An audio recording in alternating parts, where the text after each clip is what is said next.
Happy Friday, everyone. Week 2 of our series. Today I'm going to talk about nutrition. So we know, just like exercise, nutrition is very important, and it's very important to eat well. But in today's day and age, it's a little difficult to do. It takes a lot more time and a lot more preparation. And it's time that we just don't have. Everyone is so busy running around, and it's so much more convenient and easy to drive through Burger King or drive through McDonald's.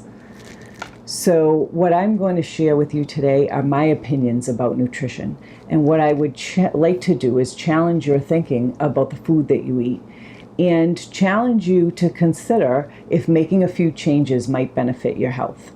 So whether you have ataxia or not, eating healthy can be a good thing.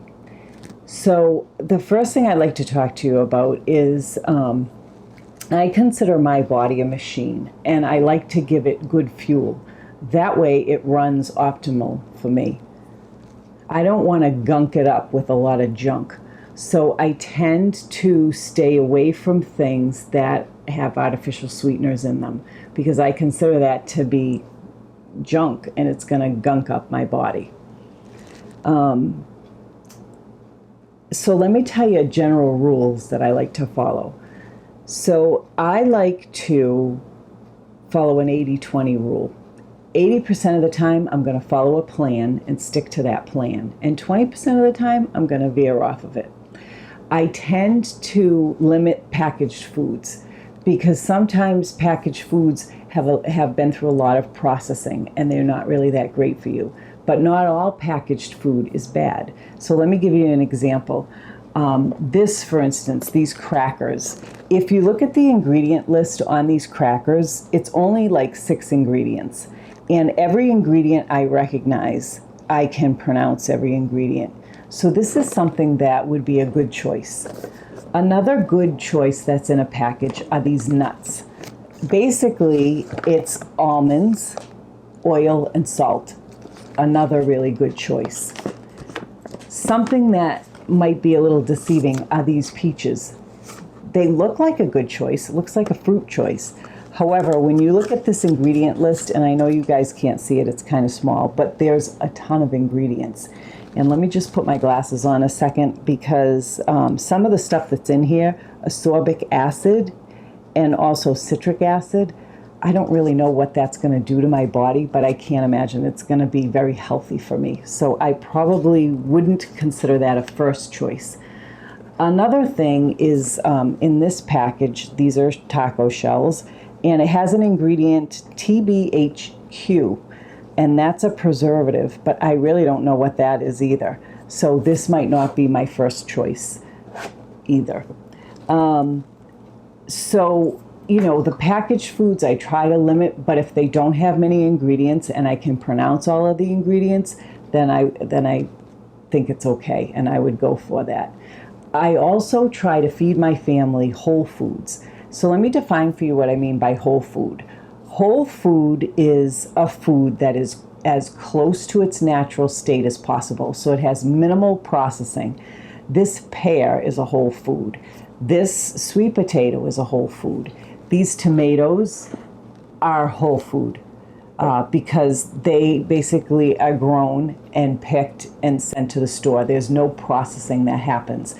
I'll give you another example. If I have the choice between an orange or orange juice, I'm probably going to go with the orange. That's more of a whole food. It has less processing. Another thing that I do with my family, and when I first started doing this, they all wanted to kill me, but I use smaller plates. So here are the plates that we eat our dinner on. Here are the regular dinner plates that came with this dish set.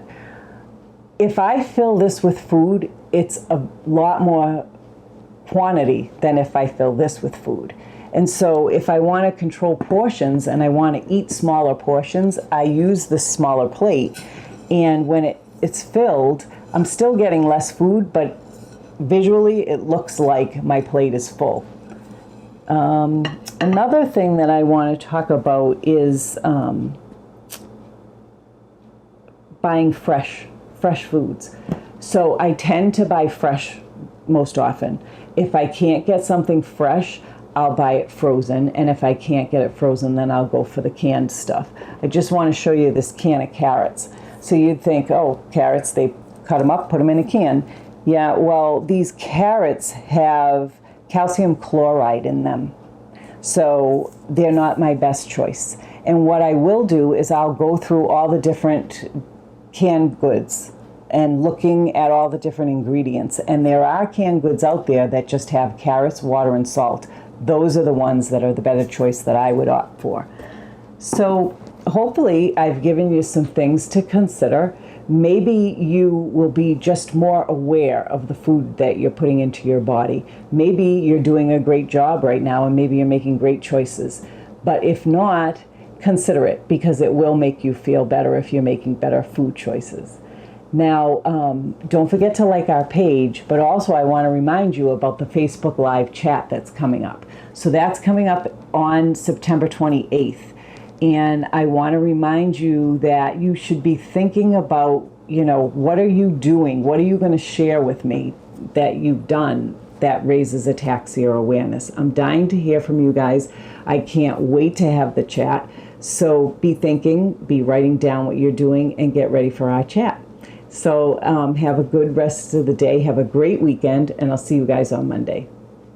I want a Twinkie. To learn more about ataxia and how you can help, visit www.ataxia.org.